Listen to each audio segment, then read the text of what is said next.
السلام علیکم. آپ کو کلاسک ناول ورلڈ میں خوش آمدید کہتے ہیں.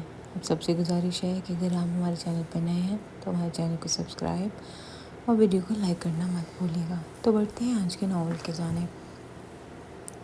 دسمبر کی سرد قہر زدہ رات میں پھیلتی وہ بے حس بنی بیٹھی تھی. ٹھنڈی ہوا کے جھونکے اس کے وجود سے لپٹ کر اسے کپ کپانے پر مجبور کر رہے تھے، مگر وہ ڈیڑھ بنی مس مورت اپنی جگہ پر قابض تھی. آہستہ آہستہ طویل ہوتی رات سردی کی شدت میں اضافہ کر رہی تھی. شامیر نے پردے کھسکا کے ذرا سا باہر جھانکا تو سیاہ شال میں لپٹا وجود اسے چونکا گیا. وہ بھاگ کر لان میں آیا تو یکبختہ ہوا کے تیز جھونکوں نے اس کا بھرپور استقبال کیا. اس نے غائب سی نگاہ اس بے نیاز وجود پر ڈالی اور اس کا بازو تھام کر اسے اٹھانے کی کوشش کرنے لگا. لب بھینچے. دوسری روکنے کی ناکام کوشش میں مستغرق یکدم اس افتاد پر بکھلا گئی. اس کے ڈھیلے پڑتے وجود نے شامیر کے لیے آسانی پیدا کر دی. ایک جھٹکے سے اس کے نازک بازو پر گرفت محسوس کری اور کھینچتا ہوا اس کو کمرے میں لے آیا. آپ کو پرابلم کیا ہے؟ آدھی رات کو بھٹکی ہوئی روح کی طرح لان میں پائی جاتی ہیں اور اس پر متضاد ٹھنڈ بھی نہیں لگتی. آپ کو کمال ہے کس مٹی کی بنی ہیں آپ، کچھ اثر ہی نہیں کرتا آپ پہ. اس کا بازو چھوڑتے ہوئے خفیہ سے بولا. پرابلم مجھے نہیں بلکہ تمہیں ہے. جینے کیوں نہیں دیتے مجھے سکون سے؟ میں کیا کرتی ہوں کیا نہیں؟ مجھے سردی لگتی ہے گرمی، یہ تمہارا سر درد نہیں. میری جاسوسی مت کیا کرو. وہ چیخ پڑی. میرا ہی تو درد سر ہے ڈیئر وائف، آفٹر آل شوہر ہوں آپ کا. وہ ریلیکس انداز میں بولا تو شاہتاش کو پتنگے لگ گئے. یہ بار بار مجھے جتایا نہ کرو کہ تم میرے شوہر ہو. بلا وجہ کا حق نہ جتایا کرو. میں نہیں سمجھتی تمہیں اپنا شوہر. آپ کے سمجھنے یا نہ سمجھنے سے کوئی فرق نہیں پڑتا. جو رشتہ آپ کا میرے سے ہے اسے کوئی نہیں بدل سکتا اور نہ ہی اس سے انکار کر سکتا. اس لیے آپ کا انکار بلا جواز ہے. وہ سنجیدگی سے اس کے بغور دیکھتے ہوئے بولا. سردی کی وجہ سے اس کی ناک اور گال سرخ ہو رہے تھے. اس سرخ و سفید حسن سے نگاہ چراتے اس نے پلٹ کر ہیٹر آن کیا اور کمرے سے باہر نکل گیا. شہتاج محض سر جھٹک کر رہ گئی. پوری حویلی میں جشن کا سماں تھا. ملازمین میں بھگدڑ مچی ہوئی تھی. میوے مٹھائی کے تھال سجائے جا رہے تھے. وہ حیرانی سے چادر درست کرتی پجاروں سے باہر نکلی. وہاں صدقے جائے میری دھی رانی آئی ہے. اسے گاڑی سے اترتا دیکھ کے وہ لپک کے اس کے پاس آئی. السلام علیکم بڑی امی. وعلیکم السلام جیتی رہو. محبت سے اس کی پیشانی پر بوسہ دیتی وہ بولی اور ملازمین کو سامان رکھنے کا کہہ کر اپنے ساتھ اندر آ گئیں. چھوٹی امی اور پھپھو سے سلام کیا اور پیار لینے کے بعد وہ وہیں بیٹھ گئی. کتنے دنوں کے لیے آئی ہو تاج بیٹا؟ امی نے پوچھا. بس کچھ روز کے لیے آئی ہوں. سیمسٹر ختم ہونے والا ہے، ایگزامز قریب ہیں. وہ مسکرا کر بولی. اچھا ماشاء اللہ. اللہ کامیاب کرے. آمین. بابا سائیں کہاں ہیں بڑی امی؟ وہ اپنی ماں کو شروع سے ہی بڑی امی اور چچی کو چھوٹی امی کہا کرتی تھی. وہ مردان خانے میں ہیں، مہمان آ جا رہے ہیں، وہیں مصروف ہے. تم آرام کرو، کچھ دیر بعد پھر مل لینا اور شامیر کو مبارکباد بھی دے دینا. وہ سارے لا کر اپنے کمرے میں آ گئی. کپڑے نکال کر فریش ہونے کے بعد وہ سامان الماری میں سیٹ کر رہی تھی کہ دروازہ ناک ہوا. آ جاؤ، مصروف انداز میں اس نے کہا. السلام علیکم. اندر داخل ہوتے ہی شامیر نے سلام کیا. وعلیکم السلام. کیسے ہو شامیر؟ مسکرا کر جواب دیتے اس نے ہینگر الماری میں رکھا اور اسے بیٹھنے کا اشارہ کیا. وہ خود بھی اس کے سامنے بیٹھ گئی. بہت مبارک ہو. بہت اچھے نمبر لیے ہیں تم نے. دل خوش کر دیا. بدلے میں وہ مسکرایا. آپ نے چیلنج جو دیا تھا پھر کیسے ممکن تھا میں اسے پورا نہ کرتا؟ اس نے مسکرا کر جواب دیا. یہ تو ہے، ہمارا ریکارڈ توڑ دیا تم نے 3 نمبر زیادہ لے کر. وہ ہنسی. آپ یونیورسٹی سے کب فارغ ہو رہی ہیں؟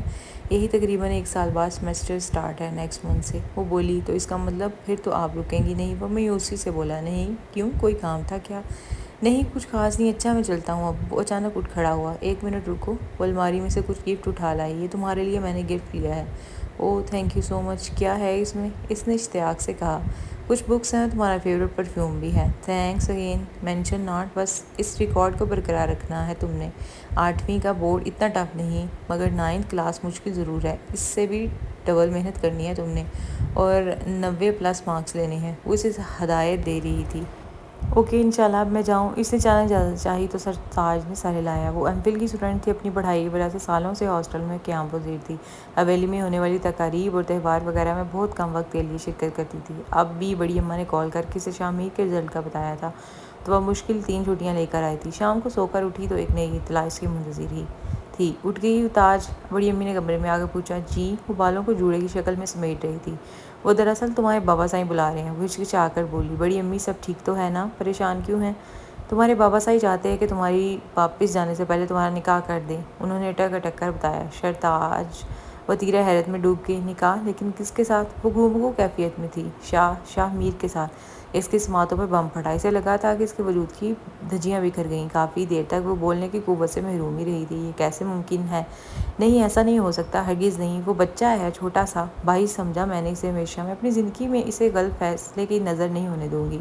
وہ قطعیت سے بولی۔ جہاں رسم و رواج کی بات آ جائے وہاں بڑا چھوٹا نہیں دیکھا جاتا دھیرانی، وہ تھکے ہوئے لہجے میں کہہ رہی تھی، اور شاہ تاج مارے صدمے کی شکل دیکھ رہی تھی۔ رسم کیسی؟ ان کے لبوں سے سرسراہٹ نکلی۔ شاہ میر بچپن سے تم سے منسوب ہے، چونکہ خاندان بھر میں تمہارا کوئی جوڑ نہیں، اس لیے تم شاہ میر کے حصے میں آئی ہو، اور ویسے بھی شاہ لالہ کی خواہش تھی کہ تم ان کی بہو بنو۔ جب شاہ میر پیدا ہوا تو انہوں نے تب ہی تمہیں تمہارے بابا سائیں سے مانگ لیا تھا۔ وہ دیور کا حوالہ دیتے ہوئے بولی تو اس کی ٹھہری ہوئی آنکھوں سے پٹاپٹ آنسو بہنے لگے۔ بڑی امی، مجھ سے یہ نہیں ہوگا، میں مر جاؤں گی۔ وہ سسک پڑی۔ میری دھی ماں ماری جائے، تمہارے بابا سائیں زبان دے چکے ہیں اور اب وہ اس سے بھی پھر نہیں سکتے۔ انہوں نے اس کا سبھی چہرہ ہاتھوں میں تھاما تو وہ اور شدت سے رو دی۔ اٹھو اب چلو، تمہارے بابا سائیں انتظار کر رہے ہوں گے۔ ہونٹ کاٹتے ہوئے اس نے دوپٹہ سر پہ درست کیا اور اٹھ کھڑی ہوئی۔ سرخ آنکھیں لیے وہ ان کے سامنے بیٹھی تھی۔ شاہ میر کا ایڈمیشن شہر کے اعلیٰ اسکول میں کروانا ہے، اس کے لیے اسے ہاسٹل میں رہنا ہوگا، جو کہ ہمیں منظور نہیں۔ روز روز وہ آ جا نہیں سکتا، اس لیے ہم نے فیصلہ کیا ہے کہ تمہارا نکاح کر دیا جائے اس سے۔ گھر کا انتظام میں نے کر دیا ہے شہر میں، تم اس کی پڑھائی کا اور اس کا زیادہ دھیان رکھو گی۔ جو کام کرنا ہے وہ آج ہی کر لیتے ہیں، تمہیں اس کی رہنمائی کرنی ہے، تم خود پڑھی لکھی ہو، سارے مسائل سمجھتی ہو۔ وہ اسے تفصیل بتا رہے تھے اور اس کا دماغ سن ہو رہا تھا، یعنی اسے بیوی کی صورت میں اس کی چاکری کرنی تھی، سرپرستی اسے سونپی جا رہی تھی، اور وہ تلخ لہجے سے سوچنے لگی، مگر مجھے اس رشتے پہ اعتراض ہے بابا سائیں۔ وہ مجھ سے 11 سال چھوٹا ہے اور بھائی ہے میرا۔ اس کے انکار پر ان کی پیشانی ارکلود ہوئی۔ بھائی کیسے ہے تمہارا؟ ماں جائے تو نہیں، پھر کیسے بھائی ہو سکتا ہے؟ اور رہی بات چھوٹا ہونے کی، تو ہمارے مذہب میں اس بات کی کوئی قید نہیں کہ لڑکا بڑا ہو یا چھوٹا۔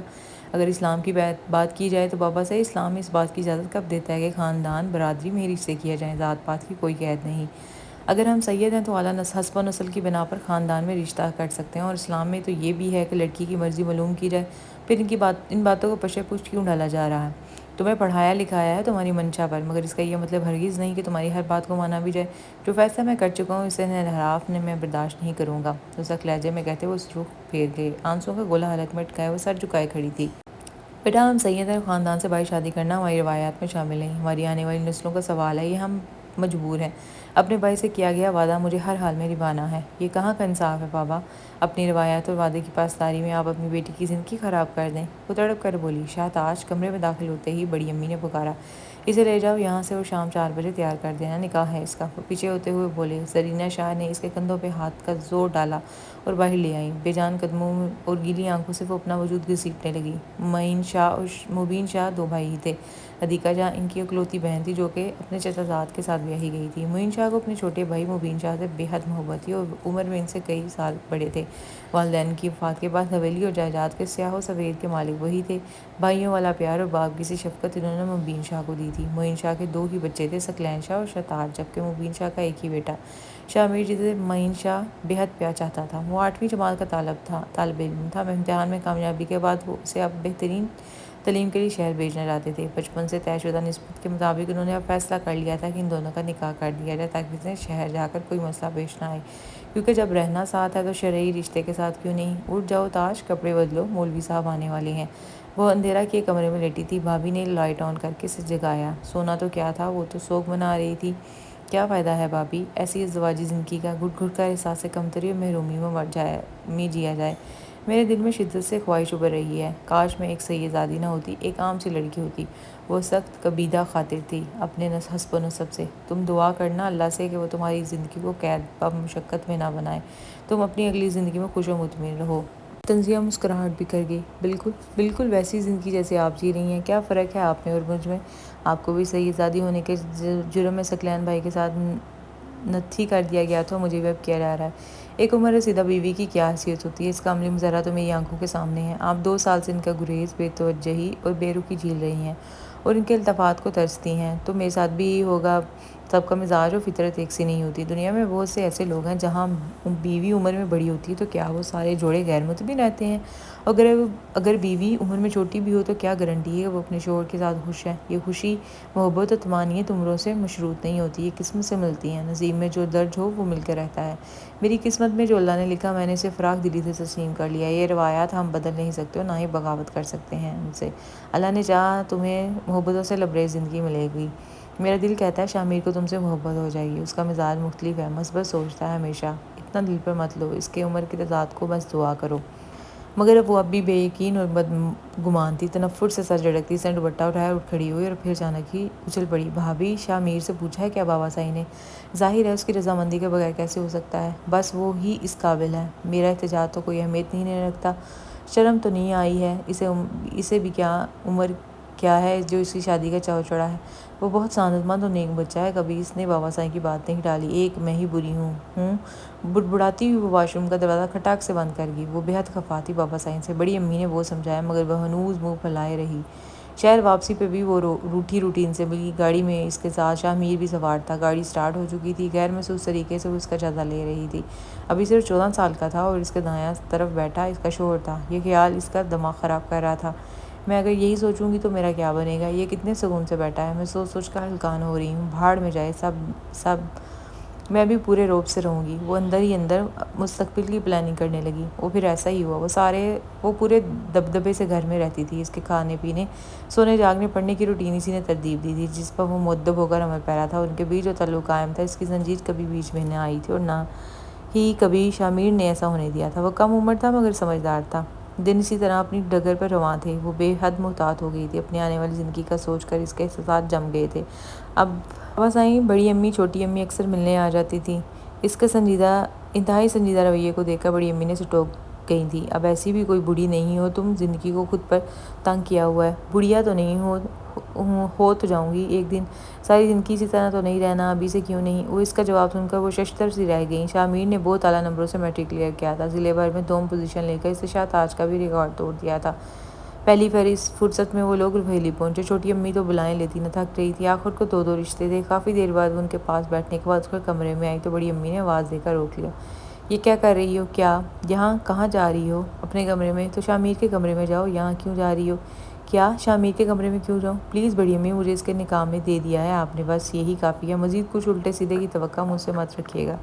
مجھے عمروں کا لحاظ ازبر ہے. وہ ابھی وہ اس بات کی الجھن میں الجھ ہی رہی تھی کہ شامیر جلایا. سب اسٹار کر رہے ہیں ایک ہفتہ رک کر جانا. میں نے منع کیا ہے کہ ہم اتنے دن نہیں رک سکتے مگر بابا صاحب ڈانٹ رہے ہیں. کسی کے کمرے میں داخل ہونے سے پہلے نوک کرتے ہیں. سوری. وہ یکدم خفت زدہ ہوا. میں خود بات کر لوں گی بابا صاحب سے. تمہاری پڑھائی شروع کرنی ہے اس لیے ہم زیادہ دن نہیں رہ سکتے. وہ بے لچک لہجے میں بولی تو وہ گردن ہلا کر باہر نکل گیا. ٹھنڈی سانس بھر کر وہ بیڈ پر محو استراحت ہوئی. آج یونیورسٹی میں سیمینار ہے. میں معمول سے زیادہ لیٹ ہو جاؤں گا.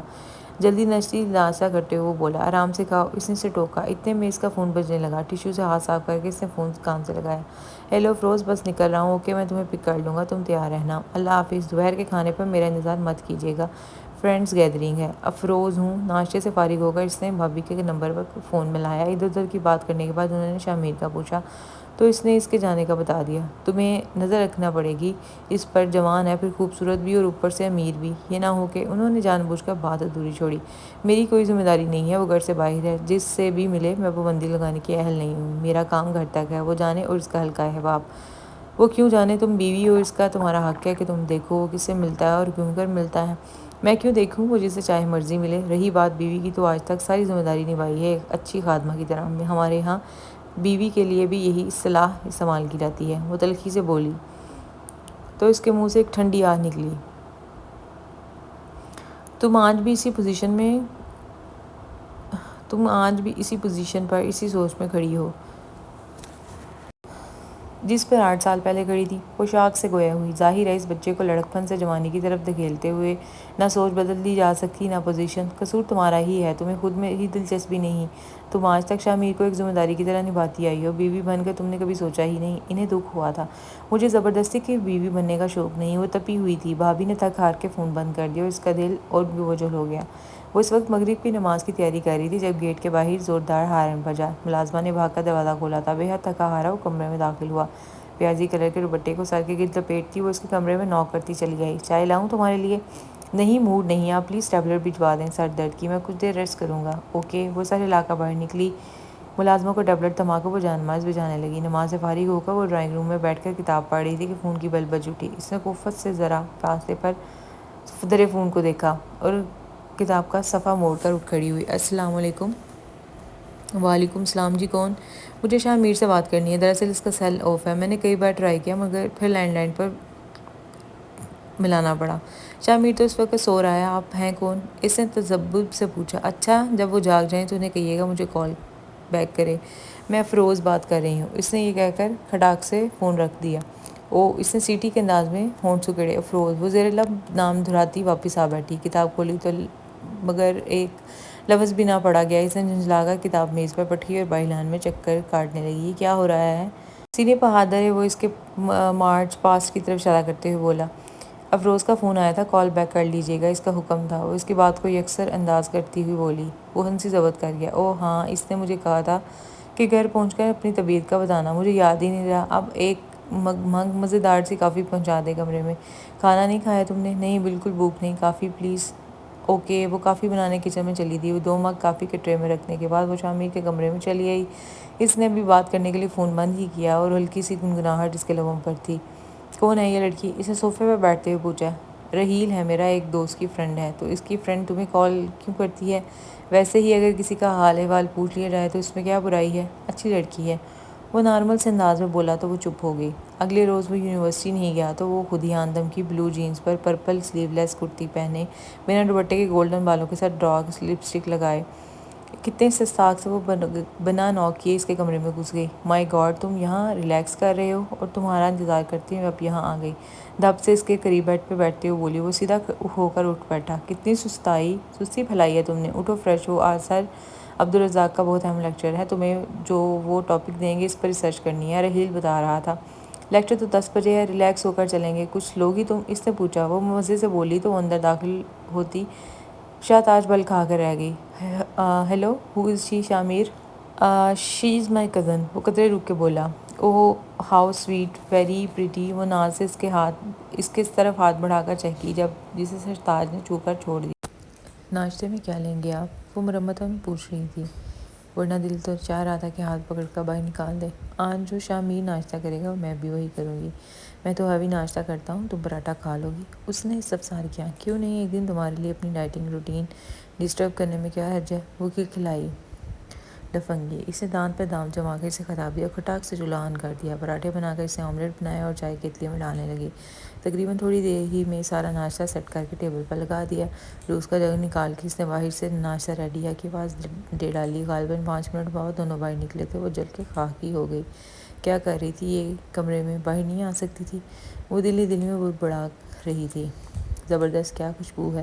وہ بیٹھتے ہوئے بولی اور چائے کپ میں ڈالنے لگی. بہت رغبت سے وہ ناشتہ کر رہی تھی. ناشتے سے فارغ ہو کر وہ دونوں چلے گئے. وہ پیچھے سوچتی رہ گئی. کپڑے بیڈ پہ بکھرے پیکنگ میں مصروف تھا جب جو وہ تنتناتی ہوئی کمرے میں داخل ہوئی. کس قسم کی بے حیا لڑکی ہے, اتنی ایجوکیٹڈ ہو کر بھی تمیز مفقود ہے. افروز کی بات کر رہی ہوں میں. کسی غیر محرم کے کمرے میں گھس کر اتنی بے تکلفی برتنا یہ کہاں کی تمیز ہے. تم اسے منع نہیں کر سکتے. آئندہ مجھے وہ اپنے گھر میں نظر نہ آئے. اس نے وارننگ دی. یہ اس کا لائف سٹائل ہے, میں اس پر پابندی نہیں لگا سکتا. وہ جس طرح بھی رہے. دوسری بات, میں اسے منع بھی نہیں کر سکتا کہ وہ یہاں نہ آئے. اتنا بے مروت نہیں ہوں. اگر آپ کو کوئی پرابلم ہے تو آپ اسے منع کر سکتی ہیں. وہ سہولت سے کہہ کر پھر سے مصروف ہو گیا. اس کا مزید خون کھول اٹھا. اوکے, پھر مجھے بھی نہ کہنا کچھ. اگر اب وہ یہاں آئے گی تو میں اسے اپنے طریقے سے منع کر لوں گی. وہ کہہ کر وہاں سے چلی گئی. تھوڑی دیر بعد وہ خود ہی اس کے پاس چلا آیا. کل مجھے کچھ دنوں کے لیے ریسرچ کی خاطر قریبی گاؤں جانا ہے. میں آپ کو ولی چھوڑ آتا ہوں. وہ دھیمے لہجے میں گویا ہوا. میری فکر کرنے کی ضرورت نہیں ہے. تم اپنا کام مکمل کرو, میں رہ لوں گی. وہ اسپارٹ سے انداز میں بولی. سب یاد کر رہے تھے آپ کو. میری بھابھی سے بات ہوئی تھی, اگر آپ چکر لگائیں تو. اس نے بات ادھوری چھوڑی مگر وہ خاموش کھڑی رہی. شہتاج, اس نے پکارا تو سرد نگاہوں سے اس نے اسے دیکھا. کتنی بے حس نگاہیں تھیں. وہ الجھ کر رہ گیا. خاموشی سے کتاب اٹھایا. وہ ورک گردانی میں مصروف ہو گئی, جس کا صاف مطلب تھا جو وہ کہہ چکی ہے اسی کے مطابق کام ہو. وہ بھی چپ چاپ وہاں سے چلا آیا. اس کے جانے کے بعد اس نے گھر فون میں لایا. بابا سائیں سے بات کرنے کے بعد اس نے گھر آنے کی فرمائش کر ڈالی. وہ تو کھل ہی اٹھے تھے. فوراً ڈرائیور کو لینے بھیج بھیجا تھا۔ حویلی پہنچ کر اسے بے حد سکون ملا۔ بھتیجے کو گود میں بٹھائے وہ کب سے بیٹھی تھی۔ اتار دو اسے، اب کب سے چڑھائے بیٹھی ہو، تھک جاؤ گی، بھابھی پیار سے بولی۔ ارے نہیں بھابھی، اتنے دن بعد اپنے شہزادے سے ملی ہوں، بلا تھکاوٹ کیسی؟ اچھا کھانا لگ گیا ہے، آ کر کھانا کھا لو۔ بابا سائیں آ گئے؟ ہاں بابا سائیں بھی آ گئے اور ثقلین بھی۔ بھابھی کیا آپ خوش ہو؟ میں یہ نہیں کہوں گی میرا ہمسفر مجھے بے حد چاہتا ہے یا میرے لیے پاگل ہے، مگر اتنا ضرور ہے وہ مجھ سے مطمئن ہے اور میں اپنی زندگی سے۔ نبا تولا سا جواب دے کر اسے الجھن میں چھوڑ گئی۔ کھانے پر سب موجود تھے سوائے شاہ میر کے۔ دونوں فیملیز کے تمام محفوظ تھے۔ ایک چہل پہل کا سا سما تھا۔ خوشبار چہرے، اس نے ایک طاہرانہ نگاہ سب پر ڈالی اور مسکرا دی۔ الحمدللہ، آج میں بہت خوش ہوں۔ کتنے سالوں بعد میری بیٹی ہمارے درمیان اپنی خواہش پر موجود ہے۔ وہ اس کے مسکراتے چہرے کو دیکھ کر بولے۔ جب سے وہ شہر گئی تھی شاہ میر کے ساتھ، تب سے لے کر آج تک وہ کبھی اپنی مرضی سے حویلی نہ آئی تھی۔ اب اس نے خود کال کر کے آنے کی فرمائش کی۔ بابا سائیں کی تو گویا عید ہو گئی۔ جس طرح سب کے ساتھ ہنس بول رہی تھی، انہیں لگ رہا تھا اس کی ناراضگی جو سالوں پہلے ان کے فیصلے کی وجہ سے قائم تھی، وہ ٹوٹ رہی ہے۔ چھوٹی امی و بھابھی نے مل کر سب کی پسندیدہ ڈشیں تیار کی تھیں اور اب اسے زبردستی کھلا رہی تھی۔ کتنی کم خوراک ہو کے رہ گئی ہو تمہاری، کھاتی پیتی نہیں ہو کچھ، بڑی امی ٹوکتے ہوئے بولیں۔ اس نے کھانے سے جلد ہاتھ کھینچ لیا۔ اور کتنا کھاؤں بڑی امی، تناسب کچھ تو کھایا ہے، اتنا سب تو کچھ تو کھایا ہے، بلکہ آج میں نے بہت زیادہ کھا لیا ہے، اتنے حیرت سے جواب دیا۔ تبھی تو اتنی سی جان لیے گھوم رہی ہو، بھابھی نے بھی ٹکڑا لگایا۔ ویسے اچھا ہی ہے، عمر چوڑ لگتا ہے بندہ۔ ان کی اس بات پہ وہ سنجیدگی سے مسکرائی تھی۔ دوپہر کو جب وہ سونے کے لیے کمرے میں گئی تو شاہ میر کی کال آ گئی۔ میں کب سے کال کر رہا ہوں، ریسیو نہیں کر رہی آپ؟ میں کھانا کھا رہی ہوں۔ حویلی آنے کی بات اس نے اب بھی نہیں بتائی تھی۔ کیسی ہیں آپ؟ ہوں ٹھیک ہوں، مجھے نیند آ رہی ہے، پھر بات کروں گی، اللہ حافظ کہہ کر اسے موبائل سائلنٹ پر لگا دی اور کمبل اوڑھ کے لیٹ گئی۔ اس لیے دیر انداز پر شاہ میر کو بے حد غصہ ہے، لیکن مگر وہ کچھ نہیں کر سکتا تھا، موبائل کو گھو کر رہ گیا۔ آؤ شاہ میر، باہر گھومتے چلتے ہیں۔ ریل بتا رہا تھا ٹیوب ویل چل رہا ہے، مجھے دیکھنا ہے۔ جو تمہیں بتا رہا ہے اسی کے ساتھ چلی جاؤ، میرا کوئی موڈ نہیں ہے جانے کا۔ کیا ہوا، تم اتنے غصے میں کیوں ہو؟ کچھ نہیں، جاؤ یہاں سے۔ وہ کچھ دیر کھڑی رہی، اسے دیکھتی رہی، پھر کندھے اچکا کر باہر نکل آئی۔ وہ جتنی دیر وہاں رہا اس کے رویے پر الجھا رہا۔ چوتھے دن رات 8 بجے وہ واپس گھر آیا تو گیٹ کو تالا دیکھ کر کھول اٹھا۔ فوراً سے فون ملایا۔ جو ناساز طبیعت کے باعث جلد سو گئی تھی، بوجھل آواز میں بمشکل بول پائی۔ گھر کے گیٹ پر لاک کیوں لگا ہے؟ کہاں ہیں آپ؟ وہ ایک دم بیدار ہوئی۔ میں اس وقت حویلی میں ہوں، تمہارے پاس چابی ہے تو صحیح، دوسری لاک کھول لو۔ کیا، حویلی کب گئی آپ؟ وہ شاکڈ ہوا۔ جس دن تم گئے ریسرچ کے لیے اسی شام، اور جب میں نے آپ کو کہا تھا میں حویلی چھوڑ آتا ہوں، تب کیا ہوا تھا؟ اس آرام دہ انداز پہ ستاؤ آیا۔ تب میرا موڈ نہیں تھا، بعد میں بنا تو بابا سائیں کو کال کر کے ڈرائیور بلوا لیا۔ میں کل لینے آ جاؤں گا، آپ تیار رہیے گا۔ اس کی کوئی ضرورت نہیں، میرا فی الحال کوئی ارادہ نہیں آنے کا، تم اپنا کام کرو، ویسے بھی اسٹڈیز برڈن زیادہ ہے آج کل تم پر۔ ایک اور جھٹکا لگا تھا اسے۔ ایک تو وہ اپنی مرضی سے گئی، اب وہ وہاں پر بھی رہ رہی تھی۔ اصولاً تو اسے خوش ہونا چاہیے تھا، مگر جانے کی وہ جھنجھلا رہا تھا۔ میں کھانا کیسے پکاؤں گا، اور بہت سے کام ہیں میرے اور گھر کے، وہ کون کرے گا؟ عذرا کرے گی، وہ صفائی بھی کر جائے گی اور کھانا بھی پکا جایا کرے گی۔ میں نے اسے کہہ دیا تھا تم فکر نہ کرو، ریلیکس ہو کر رہو۔ وہ مزے سے بولی تو اس کے ہاتھ میں پکڑا بیگ زمین پر پٹکا۔ شاید آج کی اتنی عادت ہو چکی تھی کہ ساری روٹین ہی اس کی الٹ پلٹ ہو گئی۔ شرٹ ہاتھ میں لیے وہ کب سے استری کرنے میں مصروف تھا، مگر سلوٹیں ختم نہیں ہو رہی تھی۔ اسے ہر چیز دھلی دھلائی پکی پکائی مل جایا کرتی تھی، وہ اب اسے خود سب کچھ کرنا پڑ رہا تھا۔ تم اس قدر پھوڑ ہو، مجھے اندازہ نہیں تھا، کب سے دیکھ رہی ہوں یہ بیچاری شرٹ کا کیا حال کر دیا ہے تم نے۔ افروز تم کب آئی؟ 5 منٹ پہلے ہی یہاں سے گزر رہی تھی، سوچا تم سے ملتی جاؤں، مگر یہاں آ کر تو کافی فنی سچویشن دیکھنے کو ملی۔ کب تک آئے گی تمہاری کزن؟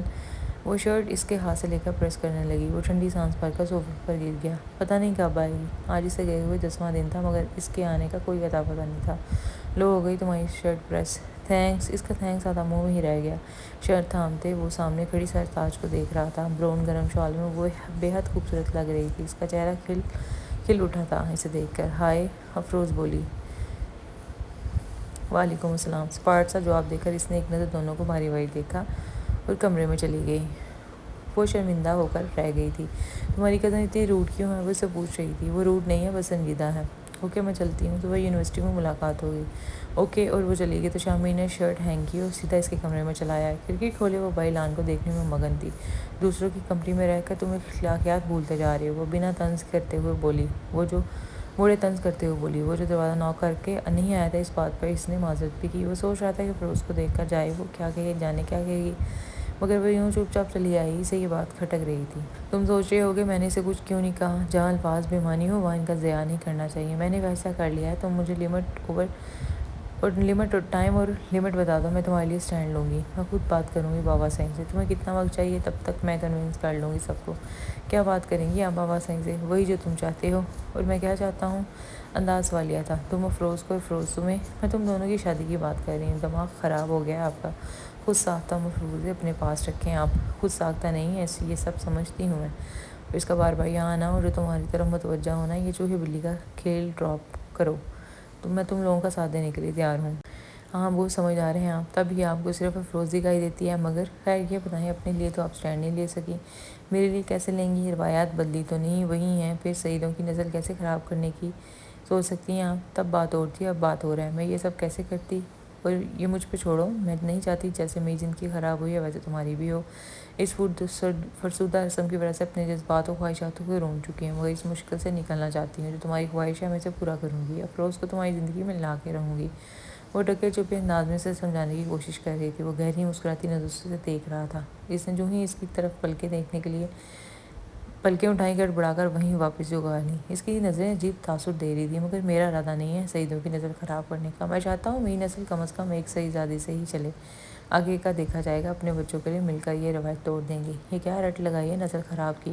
تم پڑھے لکھے ہو، تم ابھی دقیانوسی سوچتے ہو، قبیلے، نسل، ذات، رنگ کی جب برتری اسلام نے نہیں رکھی تو ہم کون ہوتے ہیں یہ برتری قائم رکھنے والے؟ میری بات نہیں سمجھی آپ، ذرا غور کریں، ریلیکس ہو کر۔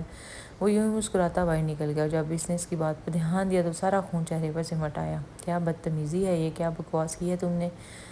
وہ دھاڑی، ابھی میں نے کچھ نہیں کیا، کمال ہے آپ کو پتہ نہیں کون سی بدتمیزی نظر آ رہی ہے۔ تم اپنی حد میں رہو، نظریں نیچی کرو اپنی۔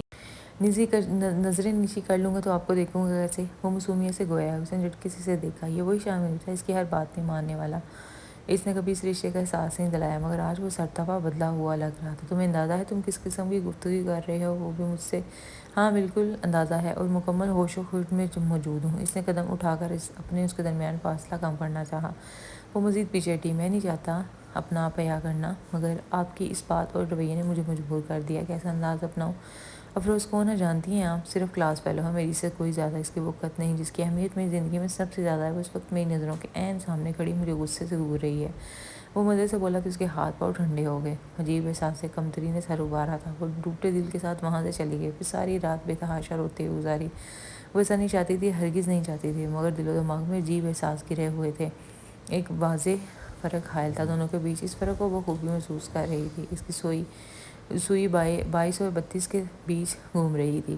وہ کم عمر میں لڑکا تھا، اس نے اسے خود پالا تھا، بچپن میں کتنی بار اس کی گود میں کھیلا تھا، جب سے وہ چھوٹا تھا 1 سال کا، تب وہ مشکل سے اپنی گود میں لیے گھومتی تھی، چھوٹی امی کے منع کرنے کے باوجود گود میں چڑھا کے رکھتی تھی، بڑی بہنوں کی طرح روب ڈالتی، تھوڑا بڑا ہو تو اس کو اسکول کا ہوم ورک خود چیک کرتی، ڈانٹ کر پڑھاتی تھی۔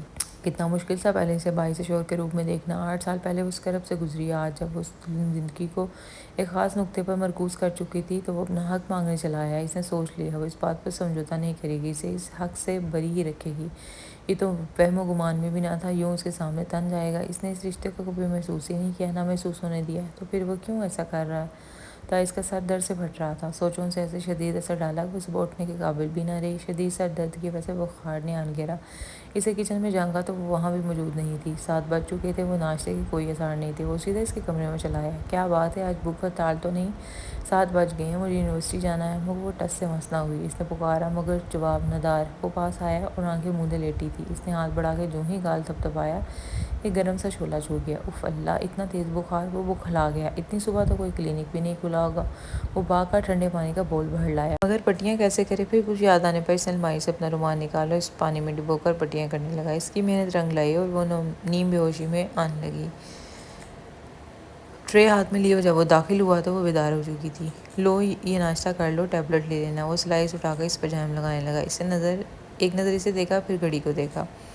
بخار تھا بہت، مجھے ٹھنڈے پانی کی پٹیاں کرنی پڑی، کیونکہ اتنی صبح تو ڈاکٹر کا ملنا ناممکن ہی نہیں تھا۔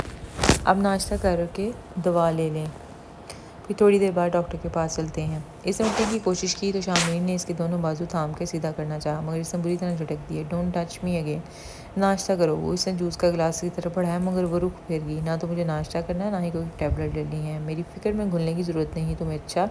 اس نے چقدرا کھینچ کر ادا کیا، مگر میں تو یہاں سے نہیں جانے والا جب تک آپ یہ دونوں کام نہیں کریں گی۔ اگر نہیں کریں گی تو میں بھی کال کرتا ہوں حویلی، اور سب کو بتاؤں گا آپ کو بخار ہے اور آپ دوائی نہیں لے رہی، پھر تو آپ کو لینی پڑے گی اور سب الگ پریشان ہوں گے۔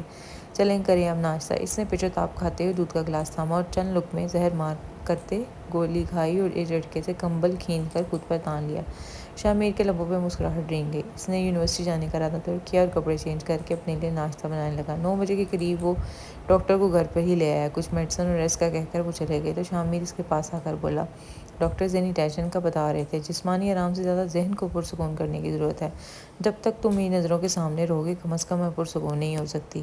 تو میں کہاں جاؤں اپنا صورت وجود دے کر؟ کوئی چھوٹی سی چونڈی تو ہو نہیں جو کونے خدرے میں چھپ جاؤں۔ میں حویلی چلی جاؤں گی، اب مزید یہاں نہیں رہ سکتی۔ ہرگز نہیں، میں ایسے نہیں ہونے دوں گا۔ میری اسٹڈیز مکمل ہونے تک ہمیں یہی رہنا ہے، پھر ہم بعد میں چلیں گے نا اکٹھے۔ وہ قطعیت سے بولا اور شاہ تاج اندر ہی اندر ابل رہی تھی۔ اچھا یہ بحث چھوڑیں، یہ بتائیں آج آپ دوپہر میں کھانے میں کیا بنائیں گی؟ سوپ تو میں ابھی ریڈی کر دیتا ہوں آپ کے لیے، مزید کچھ بتا دیں۔ اب یہ مت کہیے گا مجھے کچھ نہیں کھانا۔ اس نے خفگی بری نظروں سے اسے دیکھا۔ جواباً شاہ میر نے وہ جذبے سے شعر پڑھا، بوجھل نظر آتی ہیں بظاہر لیکن کھلتی ہیں دل میں اتر کر تیری آنکھیں۔ اور شاہ تاج گمسم ہو گئی۔ ایپرن پہنے وہ کچن میں موجود تھا۔ یخنی پلاؤ ریسپی اس نے شاہ تاج سے ہی پوچھ لی تھی۔ یار نمک تو بتا دیں، ایک چمچ ڈالنا ہے۔ وہ دروازے میں سے منہ نکال کر پوچھنے لگا۔ وہ پہلے ہی چڑی ہوئی تھی، پوچھ پوچھ کر اس کا دماغ چاٹ دیا تھا۔ حسبِ ذائقہ ڈالنا ہے، وہ دانت پیس کر بولی۔ وہ ہنستے ہوئے غائب ہو گیا۔ 1 بجے کھانا ریڈی کر کے وہ اس کے پاس لے آیا۔ شیف شاہ میر کے ہاتھ کا تیار کردہ لذیذ پلاؤ نوش فرمائے۔ بھوک تو پہلے ہی لگ رہی تھی، اب کھانا سامنے دیکھ کر وہ ہاتھ نہ روک پائے۔ پلاؤ واقعی مزیدار تھا، بخار کی وجہ سے اس کے منہ کا ذائقہ پھیکا ہو رہا۔ چٹپٹا کھا کر اسے کچھ اچھا محسوس ہوا۔ کھانا کھانے کے بعد اس نے چائے کا پوچھا تو وہ منع کر گئی، مگر تھوڑی دیر بعد اسے چائے کی طلب محسوس ہوئی تو وہ خود ہی کمرے سے باہر نکل آئی۔ چائے کا مگ لے کر ڈرائنگ روم سے گزرتے ہوئے اس کے قدم یکدم ٹھٹک کر رہ گئے۔ بھابھی میں بہت پریشان ہوں، وہ ماننے کو تیار ہی نہیں میری فیلنگس کو۔ میں نہیں چاہتا وہ اب مزید سروائیو کرے میرے لیے۔ اتنے سال انہوں نے میرے لیے میری خدمت کرتے گزارے، آخر وہ بھی انسان ہے، زندگی کے رنگوں کا ان کا بھی حق ہے۔ وہ فون پر بھابھی سے ڈسکس کر رہا تھا۔ اس کا مطلب یہ بھابھی اور اس کی ملی بھگت ہے۔ وہ خراب دل لیے کمرے میں چلی آئیں۔ چائے پینے کو دل ہی نہیں کیا، نہ ہی نیند مہربان ہوئی۔ تھوڑی دیر میں اس کا فون بجنے لگا، بھابھی کی کال آ رہی تھی۔ اس کا موڈ نہیں تھا، اٹینڈ کرنے کے بجائے فون بج کر بند ہو گیا اور پھر سے یہ بجنا شروع ہو گیا۔ اس نے کوف سے یس کا بٹن پش کر دیا۔ السلام علیکم۔ وعلیکم السلام۔ کیسی ہو سرتاج؟ ٹھیک ہوں میں۔ آواز کچھ ٹھیک نہیں لگ رہی تمہاری، آواز سے کیا ہوتا ہے؟ کچھ ہونا ہو یا نہ ہو، کم از کم طبیعت کو تو پتہ لگ جاتا ہے۔ وہ کچھ نہ بولی۔ کیا ہوا، چپ کیوں ہو گئی؟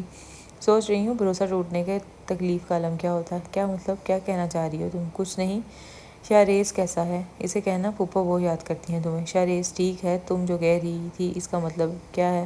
اس کا مطلب آپ خود سے پوچھ لیں، آپ کو پتہ چل جائے گا۔ شاہ تاج جو بھی ہے کھل کر کہو، گھماؤ پھراؤ مت۔ بھابھی مجھے اندازہ بھی نہیں تھا شاہ میر کے اس رویے کے پیچھے آپ کا ہاتھ ہوگا۔ آپ اسے اکسا رہی ہیں کہ وہ مجھے میرا حق دے۔ وہ کوئی چھوٹا بچہ نہیں ہے جو میرے کہے میں آ جائے۔ میں صرف اسے سپورٹ کر رہی ہوں کیونکہ میں تم دونوں کو اکٹھا دیکھنا چاہتی ہوں۔ اکٹھے کیا اکٹھے؟ کون سے اکٹھے رہنے کی بات کر رہی ہیں آپ؟ مر چکا ہے میرا دل اور احساس، سمجھوتے کا گھونٹ بھر چکی ہوں میں۔ اب مجھے میرے حال پر چھوڑ دیں، کسی ہمدردی نہیں چاہیے مجھے۔ وہ قطعیت سے کہہ کر کال ڈسکنیکٹ کر گئی۔ اس سے سوچا گیا تھا اور کیا ہو رہا تھا۔ شاہ افروز کا کردار تو بس شاہ تاج کو جلانے کے لیے تھا۔ وہ اسے پروٹوکول دے رہا تھا، اس لیے دے رہا تھا کہ وہ دیکھنا چاہتا تھا اس کا رد عمل کیا ہوگا۔ جب شاہ تاج نے بھابھی کو افروز کی بابت بتایا تب ہی انہوں نے کال کر کے شاہ میر کے کان کھینچے اور اس نے کلیئر کیا تھا انہیں۔ یہ تجویز بھی بھابھی کی تھی کہ تھوڑی توجہ اگر وہ افروز پر مرکوز کر دے تو شاہ تاج کا ری ایکشن معلوم ہو جائے گا۔ پہلے تو اس کے تاثرات دیکھ کر شاہ میر کو بہت مزہ آیا۔ وہ جلتی بونتی سے وارن کرنے آئی تھی، تب انہیں لگا تھا کہ اسے ہینڈل کرنا آسان ہے، مگر دوسری بار اس کا بیان پر اس کے دھچکا لگا۔ وہ تو اس کے ساتھ نتھنے کے چکروں میں تھی، تب اس کی غلط فہمی دور کرنے کے لیے اس نے وہ رویہ اپنایا جو وہ چاہتا تھا۔ صرف اس کے غصے کی وجہ سے وہ خاموش تھا۔ بچپن کی اٹیچمنٹ تو رشتہ بدلتے ہی گہری انسیت میں بدل گئی تھی، مگر اس نے کمال مہارت سے اپنے جذبوں کو چھپا رکھا تھا، ورنہ اس سے غافل نہ تھا۔ اس کے ہنستے بیٹھتے رونے چلنے تک کا انداز سے ازبر۔ وہ جانتا تھا جب وہ اسے جذبے شکار کرے گا تو وہ بھڑکے گی، اور ایسا ہی ہوا تھا۔ اسے بہت مشکل لگ رہا تھا یہ پہاڑ سر کرنا، اور وہ پیچھے ہٹنے والوں میں سے نہیں تھا۔ رحیل کی شادی کا کارڈ آیا تھا اور اس کا پورا ارادہ تھا کہ وہ اور شاہ تاج کو ساتھ لے کر جائے، مگر وہ مان کے نہیں دے رہی تھی۔ اس نے رحیل کو کہا وہ خود بات کرے اس سے، اس کے اصرار پہ اسے مجبوراً ماننا پڑا۔ وہ بھی صرف بارات کا فنکشن اٹینڈ کرنے کی حامی بھری۔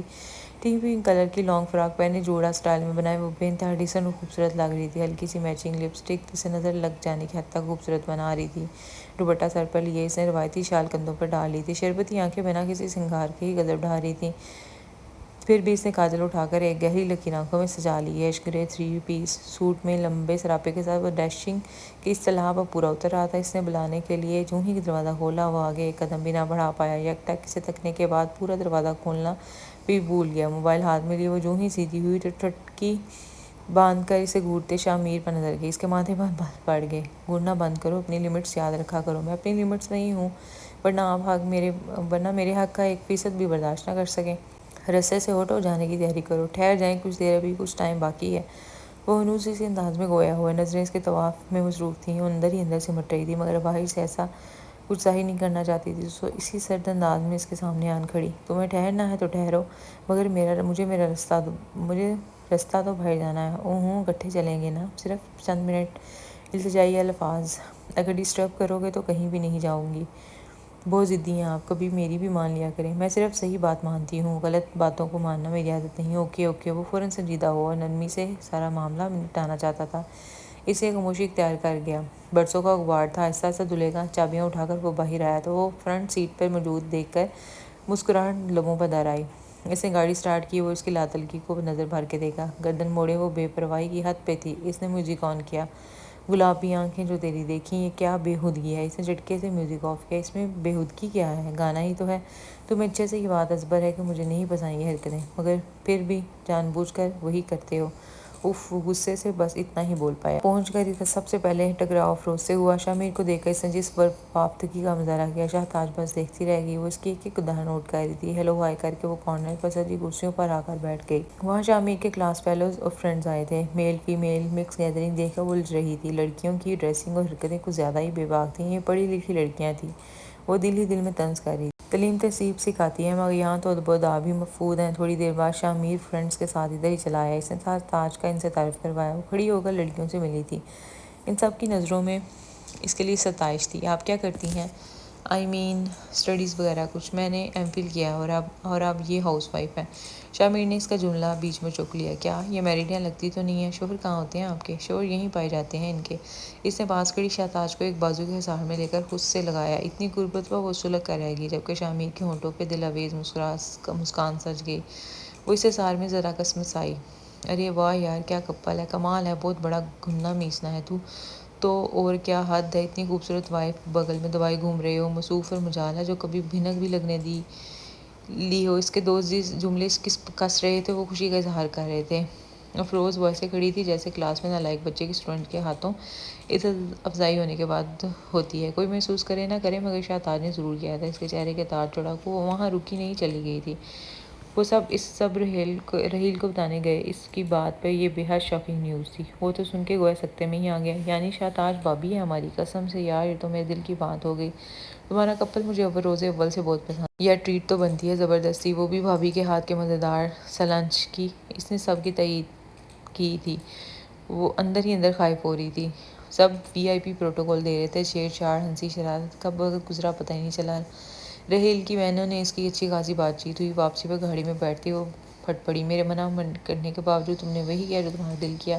کیا ضرورت تھی اعلان کرنے کی؟ کتنی بے عزتی فیل کر رہی تھی میں, تمہیں اندازہ بھی نہیں ہے. بس اپنی پڑی رہتی ہے. میرا بس چلے تو میں اشتہار لگواؤں اس بات کے. آپ اعلان کو روک رہی ہیں. کال کر کے اپنی سو کالڈ فرینڈ کا حال چال بھی پوچھ لینا. کون سی فرینڈ؟ ایک ہی تو فرینڈ ہے, کلوز والی افروز. کیوں, اسے کیا ہوا؟ یہ تو مجھے نہیں معلوم, البتہ تمہارا اعلان سن کر وہ غیر حاضر ضرور ہو گئی تھی. ظاہر ہے دھچکا تو لگنا تھا. تم نے خبر ہی ایسی نشر کی تھی وہ برداشت ہی نہیں کر پائی. کیوں مشکل میں ڈال رہے ہو اس کو بھی اور خود کو بھی؟ ختم کرو یہ ڈرامہ. فیلنگز اور زندگی کو صحیح راہ پر لاؤ. کیا مطلب ڈرامہ؟ آپ میری فیلنگز کو ڈرامہ کہہ رہی ہیں؟ اس کا پاؤں بریک پر جا پڑا. ہاں تو اس میں جھوٹ کیا ہے؟ اس نے بے نیازی سے کہا. سچ بھی نہیں ہے. میرے خلوص کو ڈرامہ کہنے آپ کا کوئی حق نہیں بنتا. اور افروز کیا فیل کرتی ہے کیا نہیں, یہ میرا ہیڈیک نہیں ہے. کیوں تمہارا ہیڈیک نہیں؟ جتنے طباق سے تم ملتے ہو اس سے تو یہی ظاہر ہوتا ہے. اور ویسے بھی پرفیکٹ میچ ہے. وقت ضائع مت کرو. وہ سنجیدہ تھی جبکہ شامیر خائف تھا. میں پہلے ہی آپ کو کلیئر کر چکا ہوں کہ صرف اور صرف میری اچھی کلاس میٹ ہے, نتھنگ مور. مگر وہ کچھ نہیں بولی. شال سنبھالتی گاڑی کا دروازہ کھول کر نکل آئی. وہ اس کے پیچھے آیا. آخر آپ مانتی کیوں نہیں کیوں نہیں لیتی کہ میری زندگی میں داخل ہونے والی آپ میری اکلوتی محبوبہ ہیں؟ تمیز ملحوظ خاطر رکھو شاہ میر، تم ابھی بچے ہو، تمہیں ایسی باتیں زیب نہیں دیتی، وہ ناگواری سے ٹوکی۔ بچہ نہیں ہوں میں، اس غلط فہمی کے توق کو آپ نکال باہر کریں۔ عمروں کے فرق کو آپ نے اتنا بڑا مسئلہ بنا لیا ہے۔ میری زندگی کو برزخ میں مت دھکیلو۔ اس کی آواز میں نمی تھی۔ میں تو آپ کی زندگی کو گلزار بنانا چاہتا ہوں، مجھے سمجھ نہیں آتا میں ایسا کیا کروں جس سے آپ کو یقین آ جائے۔ وہ بے بسی سے بولا۔ اس کی آنکھوں سے آنسو ٹپا بہنے لگے۔ رویا مت کریں۔ کیوں؟ پھر میرے دیکھنے پر آپ کہیں گی کہ مجنون لگتا ہے۔ وہ شرارت سے لب دبا کر بولا تو اس کی آنکھوں کے ارتکاز سے زد چونکا اس نے انگشت شہادت کا رخ دروازے کی جانب کیا، جس کا صاف مطلب تھا کہ نکل جاؤ یہاں سے، تجھ کو اپنا نہ بنایا تو میرا نام نہیں۔ وہ زیر لب بڑبڑاتا باہر نکل گیا۔ وہ پیچھے چکراتے سر کو تھام کر بیٹھ گئی۔ وہ نہیں جان پا رہی تھی وہ رو کیوں رہی ہے، مگر پھر بھی رو رہی تھی، باوجود کوشش کے وہ گرم سیال کو بہنے سے روک نہ پائی۔ دسمبر کی پہلی شام ٹھنڈ میں اضافہ کر رہی تھی۔ سرمئی بادلوں سے لپٹا آسمان اور یخ بستہ ہوا کے جھونکے خنکی بڑھا رہے تھے۔ شام کا منظر دلکش ترین تھا۔ وہ کب سے ٹیرس میں کھڑی بارش کو دیکھ رہی تھی، اس کا دل کہہ رہا تھا باہر جا کر کھڑی ہو جائے۔ اندر کے جوار بھاٹے کی تپش سے سر تپا لپیٹ میں لیے ہوئی تھی۔ رات بھی جب دیر تک باہر لان میں بیٹھی تھی تب شاہ میر سے کھینچ کے اندر لے آیا۔ اب پھر مزید بھیگنے کی خواہشیں ابھار رہی تھی۔ دسمبر میں نہ جانے کیوں اداسی گھر کر آتی تھی۔ اسے ہمیشہ سے دسمبر کی شامیں اٹریکٹ کرتی تھیں۔ سردیاں ہمیشہ سے اس کی فیورٹ رہی تھیں اور خاص کر دسمبر کا کہر زدہ ماحول، بھیگی دھندلی شامیں عجیب سوگ میں رسی بسی لگتی تھیں، اور اب جس خمسے کا شکار تھی ایسے بھی ہر چیز افسردہ نظر آ رہی تھی۔ اس نے بے اختیاری میں تھوڑا آگے ہو کر دونوں ہتھیلیاں پھیلا دیں۔ یکلخت پانی کے قطرے اندر تک سکون اتار گئے۔ اتنی تیمارداری کروانے کا زیادہ ہی شوق ہے آپ کو؟ اسے دونوں بازوں سے تھامتے ہوئے تن سے گویا ہوا۔ وہ ایک یکدم سٹپٹائی مگر پھر سنبھل گئی۔ اس نے جو ہی انگلی اٹھا کر چہرے کے پانی کو چھوا وہ جھٹکے سے دور ہوئی۔ یہاں کسی فلم کا چیپ سین شوٹ نہیں ہو رہا۔ ہا ہا، اس کا چھت پھاڑ کہکہ بلند ہوا۔ فلم تو ہے مگر روکھی پکی سی، ساری جرسی گیلی ہو گئی ہے، جا کر کپڑے بدل لیں۔ یہ نہ ہو آج رات آپ میرے رحم و کرم پہ ہو۔ پھر مجھ سے کیا بعید؟ کب بھول جاؤں؟ کیونکہ آپ کے خیال میں بہت بدتمیز ہوں، بدتمیزوں سے کوئی بھی توقع نہیں کی جا سکتی نا۔ وہ اس وقت نیند میں تھی جب دھڑا دھڑ دروازہ بجنے کی آواز آئی۔ ادھ کھلی آنکھوں سے گرتی پڑتی وہ مشکل دروازے تک پہنچی۔ دروازہ کھولتے اس کا ہاتھ کسی نے تھاما تھا۔ وہ اسی کے سہارے چلتی گئی۔ گھوپ اندھیرے میں اس نے اسے لا کھڑا کیا۔ آنکھیں پھاڑ کر دیکھتی وہ زیادہ چکرانے لگی۔ نیند میں اسے کچھ سمجھ نہیں آ رہا تھا۔ اچانک کمرہ روشن ہوا اور اس کی آنکھیں کھلی تھیں۔ انتہائی خوبصورت چاکلیٹ کیک اور اس کا نام سجا تھا۔ کیک پر جلتی موم بتیاں روشن ہو رہی تھیں۔ Happy birthday to you. اس نے اسے شانوں سے نرم سا دباؤ محسوس کیا۔ سرگوشی میں ڈھیلی آواز یک بارگی اس کی دھڑکنیں منتشر کر گئی۔ وہ جہاں کی تہاں کھڑی رہ گئی۔ اسے یوں اس کے پیچھے کھڑے ہو کر احسار باندھتے ایک ہاتھ سے اس کا ہاتھ تھاما اور چھری پکڑا دی۔ مکانکی انداز میں کیک پر چھری چلی اور ایک بار پھر اس کی سرگوشی ابری تھی۔ 27 دسمبر، جتنا حسین دن کوئی نہیں ہو سکتا۔ اس دن میری محسن، میری عزیز اور میری رہنما اس کائنات میں جلوہ افروز ہوئی تھی۔ اب آپ کھلائیں گی یا یہ زحمت بھی میں ہی کروں؟ اس کی آواز گونجی تو وہ ہوش میں آئی۔ خاموشی سے کیک کا ٹکڑا نکال کر اس نے ہاتھ میں لیا۔ اب کشمکش میں تھی کہ منہ میں کیسے دے۔ یہ الجھن بھی شاہ میر نے خود ہی ختم کی۔ خود ہی جھک کر اس کے ہاتھ آگے کیا اور اپنا منہ میں کیک کا پیس رکھ لیا۔ پھر اسی پیس کو اس کے منہ میں دیا اور اس نے پاس پڑا ٹیشو اٹھایا۔ گفٹ نہیں لیں گی اپنا؟ کم از کم آج تو خفگی ختم کر دیں۔ اس رشتے کے علاوہ بھی ہمارے 2 رشتے ہیں، کزن ہوں آپ کا اور دوست بھی۔ اگر یہی وہ 2 رشتے ہمارے بیچ رہتے تو بہت اچھا تھا۔ تیسرے رشتے کی گنجائش بابا صاحب نے نکال لی تھی اور اسے نبھانا ہم نے ہے۔ نبھا تو رہے ہیں ہم، اور کیسے نبھاتے ہیں، اس سے زیادہ کی توقع سوائے حماقت کے اور کچھ نہیں۔ ہاں، دنیا میں جتنے بھی ازدواجی رشتے ہیں سوائے ہمارے احمق ہیں اور احمقوں کی زندگی گزار رہے ہیں۔ ان کی بات اور ہے۔ کیوں ان کی بات اور کیوں ہے؟ کیا وہ انسان نہیں ہے؟ ان کے سر پر سینگ ہے، محض عمروں کا تضاد ہے، اور یہی اکثر وہاں ہوتا ہے جہاں رسم و رواج نہ ہو۔ اس کا مطلب یہ تو نہیں آپ ہر خوشی خود پر حرام کر لیں؟ کسی کے لیے یہ بات اہمیت رکھتی ہو یا نہیں، لیکن میرے لیے بہت رکھتی ہے۔ ایک ایسے شخص کے ساتھ زندگی گزارنا جو میں چور نہیں ہوں تو کیا ہوا؟ گلی ڈنڈا کھیلتا ہوں، پتنگیں اڑانے جاتا ہوں۔ اسے تھوڑا غصہ آ گیا اس بات پہ۔ 22 سال کا ہو گیا ہوں، شعور ہے مجھے۔ اب چند سال بڑی ہو گئی تو کیا ہوا؟ اماں بھی والا بیہیو کرنا شروع کر دیا۔ جب مجھے کوئی ایشو نہیں تو آپ کو کیوں مسئلہ بنائے کھڑی ہیں؟ تنگ آ گیا ہوں میں آپ کی اس بات سے۔ کیا بیویاں بڑی نہیں ہوتی؟ آپ ہمارے نبی صلی اللہ علیہ وسلم حضرت خدیجہ کی عمروں کے بیچ پورے 15 سال کا فرق تھا، اور ایک کامیاب اور سودہ ازدواجی زندگی تھی۔ اس سے بڑی آپ کس دلیل کو رد کریں گی؟ پیار، محبت اور ہم آہنگی سے رشتے برقرار رہتے ہیں، نہ کہ اگر شوہر بڑا اور بیوی چھوٹی تب چلتے ہیں۔ یہ ضروری نہیں۔ اور آج اس کی ہر بات کے جواب میں لاجواب کر رہا تھا۔ مجھے اس رشتے کے حوالے سے آپ کا ترس یا ہمدردی نہیں چاہیے۔ میں نے آپ کی خدمت کی تو مجھے آپ کا اس کا صلہ دینا چاہتے ہیں کیا؟ یعنی آپ یہ سمجھتی ہیں میرے خلوص کو؟ آپ ترس یا ہمدردی سے مشروط کر رہی ہیں؟ واہ خوب! میں نے آپ سے محبت کی ہے بنا کسی مطلب کے یا طرز کے۔ میں اس لیے آپ سے محبت نہیں کرتا کہ آپ نے مجھ پر احسان کیا ہے یا میری خدمت کی۔ آپ میری محسن ضرور ہیں مگر میرے جذبے اور محبت ہر غرض سے پاک ہے۔ چلیں مانا میں مچور نہیں ہوں مگر آپ تو مچور ہیں کیا؟ آپ کو پھر بھی سمجھ نہیں آتا کہ بناوٹی باتوں اور حقیقت پر مبنی باتوں میں کیا فرق ہوتا ہے؟ وہ بہت ہرٹ ہوا تھا، اسے اندازہ بھی نہیں تھا وہ اس طریقے سے سوچتی ہے۔ شاہتاج چپ ہو کے رہ گئی، وہ کہہ کر جا چکا تھا۔ اگلے دن بالکل غیر متوقع بھابھی کی آمد ہوئی تھی۔ وہ تو جیسے کھل اٹھی تھی، شاہ ریز کو اٹھائے گھوم رہی تھی جبکہ شامیر کل سے ہی چپ تھا۔ انتہائی سیریس انداز میں وہ بھابھی سے ملا تھا۔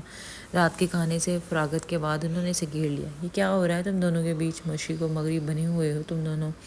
اسی سے پوچھیں جس نے یہ سب کریٹ کیا ہوا ہے۔ وہ تھوڑا خفگی سے بولی، میں جانتی ہوں قصور تمہارا ہی ہوگا، تم نے ہی کوئی ایسی دل جلانے والی بات کی ہوگی۔ اس نے تو ہمیشہ سیز فائر بیہیویئر اپنایا ہے۔ اور اس کی حمایت میں بولی، واہ یہ اچھی کہی آپ نے۔ شاہتاج چندہ میری بات سنو، بہت کم لوگوں زندگی میں ایسے آتے ہیں جو ہمیں اپنی زندگی سے زیادہ اہمیت دیتے ہیں۔ رشتوں کے خلوص کو پرکھنا سیکھو ورنہ وقت کا چابک ایسی چوٹ مارے گا کہ بلبلاتے ہوئے درد کو سہ بھی نہ پاؤ گی۔ اللہ کا شکر ادا کرو کسی کی چاہ بن رہی ہو، بلکہ کسی کی نہیں اپنے شوہر کی۔ اس سے بڑھ کر کیا خوش قسمتی ہوگی پاگل لڑکی۔ اب جاؤ اور جا کر اسے بنا۔ کھانا بھی نہیں کھایا ٹھیک سے اس نے۔ میں اسے بناؤں تو اور کیا، 2-4 مہمان آئیں گے بنانے۔ کیسے بناتے ہیں بھابھی؟ اس کی معصومیت پر انہیں زور سے ہنسی آئی۔ تو میں نے کون سا کبھی کسی کو بنایا ہے جو مجھے پتہ ہوگا؟ بناؤں گی تو پتہ چلے گا۔ سوری، اس معاملے میں میں کوئی ہیلپ نہیں کر سکتی۔ پورا گھر جانے کے بعد وہ لان میں یا آسمان کے تارے گنتا نظر آیا۔ وہ انگلیاں مروڑتے پاس آئی۔ اس نے ترچھی نظر سے اسے دیکھا مگر کچھ نہیں بولا۔ وہ کچھ دیر بعد یوں ہی کھڑی رہی، پھر آخر تنگ آ کر اس نے جلدی سے سوری کا لفظ ادا کیا۔ اسے حیرانی کے جھٹکے سے نظریں اس پر جمائی تھیں۔ وہ نیچے سر کے نادم نظر آ رہی تھی۔ وہ میں نے جو طرز والی بات کی تھی اس کے لیے، بس صرف اس کے لیے؟ ایک اور سوال تھا۔ نہیں، میرا مطلب ہر بات کے لیے سوری جو میں نے کہا۔ اسے سمجھ نہیں آ رہا تھا کہ کیا کہے۔ اگر آپ کو یہاں بھابھی نے بھیجا ہے تو میں کوئی سوری ایکسیپٹ نہیں کرنے والا، وہ صاف گوئی سے بولا۔ میں اپنی مرضی سے آئی ہوں اور ہاں وہ الگ بات ہے کہ میرے ارادے کو عملی جامہ پہنانے میں بھابھی مددگار ثابت ہوئی ہیں۔ وہ اپنی صفائی میں بولی، شامیر آپ اب بھی مجھ سے خفا ہیں؟ تم سے آپ یعنی تبدیلی آئی ہی نہیں ہے؟ تبدیلی آ چکی ہے۔ کیا میرا حق نہیں ہے آپ سے ناراض ہونے کا؟ وہ الٹا سوال کر رہا تھا۔ ہاں بنتا ہے، میں نے بہت ہرٹ کیا ہے آپ کو، اپنی باتوں سے، اپنے لہجے سے۔ مجبور تھی، خود نہیں سمجھ پا رہی تھی کہ کیا چاہتی ہوں۔ جو غم و غصہ نکاح کے وقت تھا وہی ختم ہونے کا نام نہیں لے رہا تھا۔ گویا وہ بھی نکاح میں آ ہی گیا۔ جو بے جوڑ رشتہ مجھے ہضم نہیں ہو رہا تھا، وہ پھر جب سب نے یہ شروع کیا تو مجھے لگا آپ میری ریاضتوں کا معاوضہ اپنے ساتھ کی صورت میں دینا چاہ رہے ہیں، اور میں یہ جاتی آپ کے ساتھ نہیں برداشت کر سکتی تھی کہ زبردستی سے اتنے سالوں بڑی لڑکی کو آپ جھیلیں۔ مگر اس رات جب میں نے وہ سب کہا اور آپ کو برا لگا تو در حقیقت مجھے بھی برا لگا تھا۔ جب بعد میں سوچا تو دراک ہوا میں آپ کے ساتھ زیادتی کی مرتکب ہو رہی ہوں۔ دیر آئے درست آئے، اس نے ذرا جھک کر کہا تو وہ آنکھوں میں در آئی نمی کو پلک جھپک کر اندر اتارنے لگی۔ یار پہلے ہی دسمبر اتنا سرد و نم ہو رہا ہے، آپ اور تو نمی نہ پھیلائیں۔ وہ ہنس پڑی، ہنسنے کے باعث بائیں آنکھ کا آنسو پھسل کر گال پر آیا کر گرا جسے اس نے سرت سے صاف کیا۔ جانتی ہوں آج کے دن کیا ہوا تھا؟ وہ اس کے گرد بازو مائل کر کے اسے اپنے سائے میں لیتے ہوئے بولا۔ اس کا سر نفی میں ہلا۔ پچھلے 7 سال سے یہ دن ہماری زندگی میں آ رہا ہے۔ میں اسے اکیلے ہی سیلیبریٹ بھی کرتا تھا مگر آپ کو بنا بتائے۔ اس دن ہر سال میں آپ کو گفٹ بھی دیتا تھا، وہ منہ بھی میٹھا کرواتا تھا مگر بہانے سے اصل مقصد بتائے بنا۔ آج ہماری شادی کی سالگرہ ہے، 28 دسمبر ہے آج، تو پھر آج تو اسپیشل والا گفٹ بنتا ہے نا۔ شاہ میر کی بات پر وہ یکدم جھمپی۔ کب سے چاند کو دیکھ رہی ہوں، میری طرف بھی دیکھ لیں، اتنا بھی سونا نہیں ہے وہ۔ اچھا چلیں یہ بھی کر لیتے ہیں، وہ اس کی طرف دیکھتے ہوئے بولی مگر زیادہ دیر دیکھنا بھائی، اس قدر گہری بولتی آنکھیں حواس مختل کریں گی۔ وہ فوراً نظریں پھیر گئی۔ مجھے دسمبر بہت پسند ہے، ہر سال میں اس ماہ کا انتظار کرتا ہوں اور آپ کی وجہ سے میری زندگی کے بہت خاص دن اسی ماہ میں آتے ہیں۔ اس کا ہاتھ اپنے پرحدت ہاتھ میں تھام کر بولا، مجھے بھی بے حد پسند ہے دسمبر، مگر اب دسمبر کے ساتھ ساتھ نومبر بھی پسند ہے۔ وہ کیوں؟ آپ کی برتھ ڈے نہیں ہوتی کیا؟ ٹھنڈ بڑھ رہی ہے، اندر چلیں، شاہتاج نے کہا۔ نہیں، ابھی 11 بجے ہیں، ابھی تو دسمبر کا چاند اپنی جوبن پر آیا ہے، ٹھہر کر چلیں گے، مجھے ٹھنڈ لگ رہی ہے، اپنی کھڑکی سے دیکھ لیجیے گا یہ نظارہ۔ وہ ہاتھوں کو آپس میں رگڑتے ہوئے بولی، اچھا، اور جب آدھی رات کو اسی دسمبر میں باہر لان میں پائی جاتی تھی تب سردی نہیں لگتی تھی؟ وہ تو شوق کا کوئی مول نہیں کہ مصادق آ جاتا ہے، اب مجھے نیند آ رہی ہے، مجھے سونا ہے۔ اوکے چلیں مدام چلتے ہیں، وہ سرخم کر کے بولا تو اس کی ہمراہی میں اس نے قدم آگے بڑھا۔ یہ کہاں جا رہی ہیں آپ؟ اسے اپنے کمرے کی جانب جاتے ہوئے دیکھ کر بولا۔ اپنے کمرے میں، جواب آیا۔ اب اپنا نہیں ہمارا کمرہ ہوگا۔ وہ ہمارے پر زور دیتا ہوا بولا۔ جب تک آپ کا لاسٹ سیمسٹر اینڈ نہیں ہو رہا تھا تب تک اپنا ہی چلے گا۔ اس وقت کے لیے tata bye bye, good night. مسکراہٹ اچھالتی وہ اپنے کمرے میں گھس گئی۔ پیچھے شاہ میر بھی اس کا ٹھینگا دکھانے والے انداز میں دلکشی سے مسکرا دیا۔ بلا شبہ سچے رشتوں کا کوئی نیبل بدل نہیں ہوتا۔ خائف تو وہ بھی ہوا تھا اس چیز سے، وہ بھی اس فرسودہ روایات کے زبردست خلاف تھا، مگر محبت کے کیوپرڈ نے اس کی زندگی چمن کر دی۔ وہ اللہ کا بےحد شکر گزار تھا کہ فیصلہ اس وقت تھا، مگر وقت نے اسے خوش قسمتی سے صحیح ثابت کر دیا، وگرنہ 2 سال کی لڑکی کو 23 سال کے مرد اور 40 سال کی عورت کو 5 سال کے بچے سے نتھی کرنے کا رواج پرانا اور پختہ ہے۔ اس نے فیصلہ کر لیا تھا وہ دونوں آگے والی نسلوں کے لیے اسٹینڈ لیں گے اور اس روایت کو ہمیشہ کے لیے اپنے خاندان سے نکال باہر کریں گے۔ ختم شد۔